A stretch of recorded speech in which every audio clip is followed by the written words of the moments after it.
సంతానాన్ని కనడం ధర్మంగా బతికేలా చేయడం కోసం, డబ్బు సంపాదించడం కోసం కాదండి.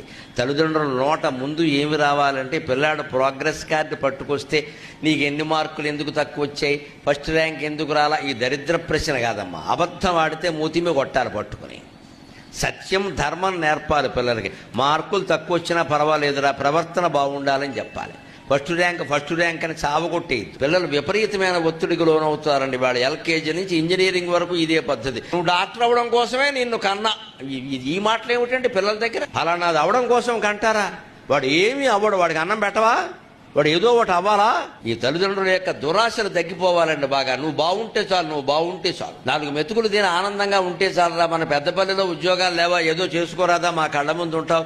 ఈ మాట తల్లి నోట తండ్రి నోట వస్తే కుటుంబాలన్నీ బాగుంటాయి. నువ్వు వెళ్ళిపో, నువ్వు హైదరాబాద్ వెళ్ళిపో, నువ్వు అమెరికా వెళ్ళిపో, మరి పెద్దపల్లిలో ఎవడు ఉండాలి? ఈ మాట రావాలి.